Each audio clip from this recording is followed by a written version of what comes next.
सारे देश से आए हुए सभी युवाओं का गुजरात में मैं स्वागत करता हूँ।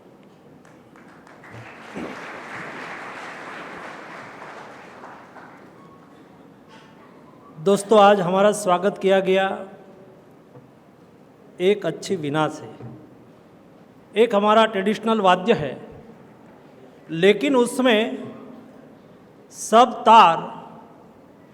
ताल में चलते हैं, तब उसमें से वाद्य निर्माण होता है, तब उसमें से संगीत निर्माण होता है। उसमें से एक ताल ठीक नहीं चलेगा, एक तार ठीक नहीं चलेगा, या तो लूज हो जाएगा, तो वीणा अच्छी तरह से नहीं चलेगी, संगीत उसमें से नहीं निकलेगा। दोस्तों, हमारा देश में भी सदियों से, आज से नहीं सदियों से, ज्ञाति जाति वर्ग समुदाय एक साथ में मिलके चलते हैं, तब जाके एक हिंदुस्तान बना रहा है। मैं हिंदुस्तान बना रहा है ऐसा इसलिए बोल रहा हूं कि देश पर 2000 साल तक हम परतंत्र रहे। कभी हमारे पर हुणों ने शासन किया, कभी शकों ने शासन किया। 1000 साल तक आक्रांताओं ने हमारे पर शासन किया, जो लूट के इरादे हिंदुस्तान में आए थे। 240 साल अंग्रेजों ने हमारे पर शासन किया। 2000 साल की परतंत्रता के बाद भी हिंदुस्तान बना रहा है, हिंदुस्तान मिटा नहीं है, क्योंकि सभी को साथ में लेके सबका साथ सबका विकास, ये हमारा मूल मंत्र आज मोदी जी ने हमने दिया है। ये हमारा ट्रेडिशनल, हमारा सांस्कृतिक मंत्र है। विश्व कुटुंबकम, सारा विश्व एक कुटुंब की तरह जिए, ये हमारा संस्कार है।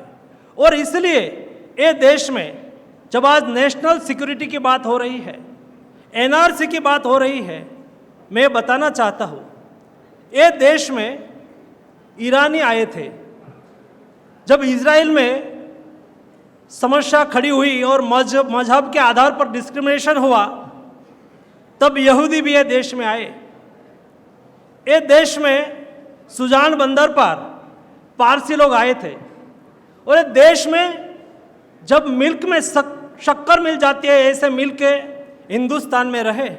हिंदुस्तान ने कभी उसके साथ वो बाहर से आए हैं ऐसा व्यवहार नहीं किया। हिंदुस्तान ने, यही कम्युनिटी ने हमें रतन टाटा दिया। यही कम्युनिटी ने दादा नौरोजी दिया। यही कम्युनिटी ने शाहपुर जी, पालन जी दिया। ये हमारे देश के साथ मिलकर रहे हैं। दूसरा दोस्तों, जो आज बात हो रही है, ये देश का नेचर है। हम किसी को मजहब के आधार पर बांटना नहीं चाहते और मजहब के आधार पर अनजस्टिस करना नहीं चाहते हैं। एनआरसी बिल को अच्छी तरह से, अब हिंदुस्तान का भविष्य है। आपको हिंदुस्तान का भविष्य आप है, और हिंदुस्तान को कहाँ ले जाना है और हिंदुस्तान की अगली दिशा कैसी होनी चाहिए, उसको अच्छी तरह से आप समझे, ये हमारा प्रयास है। और इसलिए जब एनआरसी के संदर्भ में बोला जाता है, उसमें देश के नागरिक और उसको सिटीजन कार्ड मिले, देश के नागरिक की आइडेंटिटी किसी को देना एक कोई भी नेशन के लिए आवश्यक होता है। और 1955 में हिंदुस्तान ने भी डिसाइड किया और कॉन्स्टिट्यूशनल डिसाइड किया कि ऐसी आइडेंटिटी देनी चाहिए। लेकिन उसके बाद उसका इम्प्लीमेंटेशन नहीं होने से देश में कोई आए, हमें दिक्कत नहीं है। दुनिया में जिसको अनजस्टिस हुआ है, हमने उसको पनाह दिया है। यहाँ बात हुई दलाई लामा की, और दलाई लामा के साथ तिब्बत में जो हुआ, चाइना ने जो किया, वो रिलीजियस माइनॉरिटी होने से या तो रिलीजियस डिस्क्रिमिनेशन उसके साथ हुआ। ऐसी स्थिति में कहाँ जाए? हिंदुस्तान आए, हिंदुस्तान ने उसको पनाह दिया। दोस्तों, 3 कंट्री में जब हम एनआरसी कॉन्स्टिट्यूशन अमेंडमेंट की बात कर रहे हैं, दोस्तों उसको अच्छी तरह से समझो। हमने, मोदी गवर्नमेंट ने, हमारी सरकार ने एक देश की ट्रेडिशनल व्यवस्था और सांस्कृतिक धरोहर को साझा करते हुए हमारा संस्कार दुनिया को बताते हुए हमने कॉन्स्टिट्यूशनल अमेंडमेंट किया है। क्या किया है एनआरसी कॉन्स्टिट्यूशनल अमेंडमेंट जो 2016 में हुआ? उसमें ये डिसाइड किया गया, बांग्लादेश, पाकिस्तान और अफगानिस्तान से, वहां ये तीनों कंट्री इस्लामिक कंट्री है और वहां माइनॉरिटी भी है, और वहां जो माइनॉरिटी है उसके साथ क्या व्यवहार हो रहा है, या तो वहां उत्पीड़न हो, उसके साथ एट्रोसिटी होती हो, ऐसी स्थिति में वो हिंदुस्तान में आते हैं। और ऐसी स्थिति में जब हिंदुस्तान में आते हैं तो कहां जाए दोस्तों? मेरी ऑफिस में एक कश्मीर की बेटी, दिल्ली में मेरा मंत्रालय में एक कश्मीर की मेरी बहन मेरे यहाँ जॉब करती है, और उसकी माताजी एक पत्रकार थी, और जब आतंकवाद की शुरुआत हुई उस वक्त वो बहन मुझे बता रही थी कि एक दिन हमारे यहाँ बड़ी हवेली थी, और ऐसी हवेली में हम रहते थे। मेरी माताजी पत्रकार थी, और इंदिरा जी के फेवर में एक आर्टिकल उन्होंने न्यूज़पेपर में लिख दिया। ये आर्टिकल लिखा, टेररिस्ट लोगों ने वो देखा। देखने के बाद सुबह में हम खड़े हुए, जागे, उठे तो हमारे घर के गेट पर एक चिट्ठी लगा दी थी कि 24 घंटे में आपकी हवेली छोड़ के चले जाओ, और आप छोड़ के नहीं गए तो हम आपको मार देंगे। ऐसा सिलसिला वहाँ उन्होंने शुरू किया था। दोस्तों 24 घंटे में ये फैमिली वहाँ से निकल के दिल्ली की सड़क पर आ गए। क्या देश को उसकी व्यवस्था करनी चाहिए कि नहीं करनी चाहिए? दिल्ली में आए तो कहाँ जाए? जो हिंदुस्तान में ऐसी स्थिति हुई थी, तो दोस्तों मजहब के आधार पर चलने वाली कंट्री में माइनॉरिटी के साथ जब अनजस्टिस हो जाए, उसके पर अत्याचार हो जाए, उसकी बेटियों के साथ दुर्व्यवहार हो जाए, ऐसी स्थिति में शायद वो हिंदुस्तान आ जाए। दोस्तों मेरा क्वेश्चन है आपको, क्या हिंदुस्तान में उसको पनाह देना चाहिए कि नहीं देना चाहिए? हमारा दायित्व है कि नहीं? ये कोई ज्ञाति, जाति, वर्ग, कोई मजहब के आधार पर नहीं है। हम कोई मजहब के आधार पर वो आए नहीं, वो निराश, उसके साथ वहाँ अनजस्टिस हो रहा है, उसके साथ वहाँ अन्याय हो रहा है। किसके साथ हो रहा है, क्यों हो रहा है? इसलिए हो रहा है वहाँ वो माइनॉरिटी है, और वहाँ वो माइनॉरिटी होने से उसके साथ अनजस्टिस हो जाए कहाँ दोस्तों? ये लोग हिंदुस्तान में आए, हमने नहीं कहा है, हमने ये कहा है जिसके साथ अनजस्टिस हुआ है ऐसे लोगों को हिंदुस्तान में पनाह मिले, उसकी व्यवस्था की है। और दोस्तों ऐसी ही स्थिति आसाम में क्या हुआ था? आज 34% कुल मिला के वहाँ के पॉपुलेशन का बांग्लादेश से माइग्रेंट हुआ है। और दोस्तों उसमें यह भी गलतफहमी रखने की आवश्यकता नहीं है। यहाँ जो किया गया, कोई स्टूडेंट ने विषय रखा, दोस्तों में वो अच्छी तरह से समझने की आवश्यकता है कि जब बांग्लादेश में पहले 1951 में पहली बार एनआरसी आसाम में इम्प्लीमेंटेशन हुआ, उस वक्त एक क्राइटेरिया रखा था कि 1945 से 5 साल में जो आसाम में आके रहे हैं ये सब लोग हिंदुस्तान के नागरिक हैं, उसको हिंदुस्तान के नागरिक माना जाएगा, उसको चार्टर्ड में लिखा जाएगा।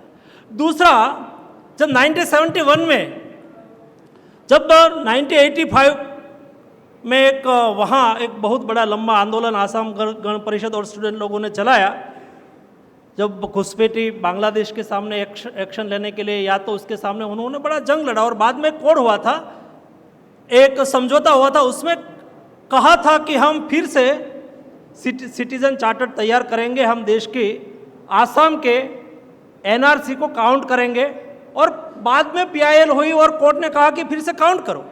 और तब जब डिसाइड किया गया कि 24 मार्च 1971 के पहले जिसका नाम वोटर लिस्ट में हो, उसमें हिंदू भी हो सकता है, उसमें मुस्लिम भी हो सकता है, क्योंकि बांग्लादेश से हिंदू भी गए थे, बांग्लादेश से मुस्लिम भी आसाम में गए थे, या तो पड़ोसी स्टेट में गए थे, सारा देश में गए। तो ऐसी स्थिति में क्राइटेरिया रखा गया 1971 के पहले जिसका नाम ए लिस्ट में हो, वोटर लिस्ट में, उसको भी एनआरसी में काउंट किया जाएगा। और उसके आधार पर सुप्रीम कोर्ट ने डिसीजन दिया और उसके आधार पर काउंटिंग हुआ। उसमें कोई सरकार ने ऐसा नहीं किया है, या तो नहीं, सरकार, मोदी सरकार की नहीं ये नियत है कि हम किसी को परेशान करें। और उस चार्टर्ड के आधार पर दोस्तों मैं आपको बताना चाहता हूं कि वे भी हल्ला हो रहा है देश में, और कई ऐसे लोग बोल रहे हैं कि कहाँ जाएंगे, अभी 1.9 मिलियन लोगों का नाम नहीं है तो उसको तुरंत ही निकाला नहीं जाएगा दोस्तों। उसके बाद फिर से एक ट्रिब्यूनल की व्यवस्था होगी, फॉरेन ट्रिब्यूनल होती है, उसमें भी अपना विषय रखेंगे। फॉरेन ट्रिब्यूनल के में भी उसको ऐसा लगे वहाँ कई कई अपने पुरावा रखे और रखने के बाद भी उसको सेटिस्फेक्शन ना हो, या तो ट्रिब्यूनल उसके खिलाफ जजमेंट दे दे तो भी बाद में वो हाई कोर्ट जा सकता है, सुप्रीम कोर्ट जा सकता है, और शायद ऐसा भी हो कि सामने बांग्लादेश ना कह दे कि हम नहीं लेंगे, या तो कोई देश से आए हुए। दोस्तों, देश की सिक्योरिटी के साथ, नेशनल सिक्योरिटी के साथ कभी बार्गेनिंग नहीं किया जा सकता है, और नहीं करना चाहते हो, नहीं होंगे। दोस्तों, ये मोदी गवर्नमेंट है, हमारा कमिटमेंट है, देश में आए और रहते हैं। मैंने जो आपको बताया, वो देश में आए, देश में शक्कर मिले, ऐसे मिल गए, हमें कोई एतराज नहीं है। लेकिन देश में आके हमारा रिसोर्सेज हमारे युवाओं के लिए है, हमारे देश की अपॉर्चुनिटी दोस्तों आपके लिए है। जिसकी जिम्मेवारी, जिसके सिटीजन, जिसके नागरिक जिस कंट्री के हो, उस कंट्री के युवाओं की, या तो उसके देश के भविष्य की, या तो उसका रिसोर्सेज उसके देश के नागरिक के लिए होना चाहिए।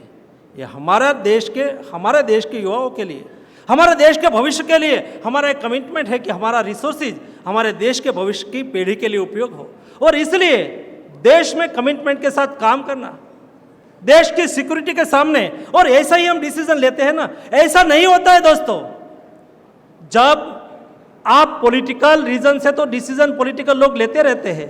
ये मोदी गवर्नमेंट है, उसमें पॉलिटिकल डिसीजन नहीं होता है, नेशन फर्स्ट होता है दोस्तों। और नेशन फर्स्ट होने से कई ऐसे एक्शन, कभी कई ऐसी मेडिसिन होती है, myself is veterinary doctor and some doctor is sitting here, कोई भी मेडिसिन लेते हैं, कभी वो कड़वी लगती है, लेकिन हेल्थ को ठीक करने के लिए होती है। नेशन फर्स्ट को प्रावधान रखते हुए हमने कई ऐसे कठिन डिसीजन लिए कि उसमें देश का हित है। जीएसटी लेने के लिए हमने डिसीजन लिया दोस्तों। या आप युवा है ना, आप भविष्य में गवर्नमेंट जॉब में जाएंगे, या तो आप एंटरप्रेन्योर्स बनेंगे, और जब आप 10 साल के बाद बात करते होंगे ना कि उस समय 2016 में मोदी जी ने जीएसटी का इम्प्लीमेंटेशन किया था ना, इसलिए हम एक कानूनी व्यवस्था से हमें सेटिस्फेक्शन है, या तो हम धंधा बिजनेस में ऐसे आगे बढ़ रहे हैं, तब आपको जाके पता लगेगा दोस्तों। उस वक्त हमको भी पता था। और दोस्तों, कई पूर्व में सरकार चलाने वाले लोगों को भी जीएसटी का इम्प्लीमेंटेशन करना था, वो कोई खिलाफ नहीं थे। लेकिन जब कोई बड़े डिसीजन लेते हैं ना, और उसका रिएक्शन होता है ना, और शॉर्ट टर्म के लिए कभी नेगेटिव आ जाता है, और इसलिए 150 देश में जीएसटी का इम्प्लीमेंटेशन हुआ है। डेवलप्ड कंट्री में भी कई बार जीएसटी का इम्प्लीमेंटेशन की शॉर्ट टर्म नेगेटिव इफेक्ट ये आती थी, फिर से सरकार नहीं बनी थी। मोदी जी ने कहा सरकार बने ना बने प्रायोरिटी नहीं है, नेशन फर्स्ट देश के लिए करना आवश्यक है, देश में इकोनॉमिक रिफॉर्म करना आवश्यक है। मोदी जी ने किया दोस्तों। देश की सिक्योरिटी के लिए एनआरसी आवश्यक है, और इसलिए हमारे गृह मंत्री अमित शाह जी ने कहा कि देश में हम एनआरसी इंप्लीमेंट करेंगे और देश के नागरिक को अपनी आइडेंटिटी देंगे। ये विचार के साथ हमारी सरकार आगे बढ़ रही है दोस्तों। आप युवा देश के भविष्य के रूप में देश के भविष्य को उज्जवल बनाने के लिए, ऐसे विषय को समझने के लिए यहाँ आप सब लोग आए हैं। आप सब लोगों को अनेकानेक शुभेच्छाएं। धन्यवाद।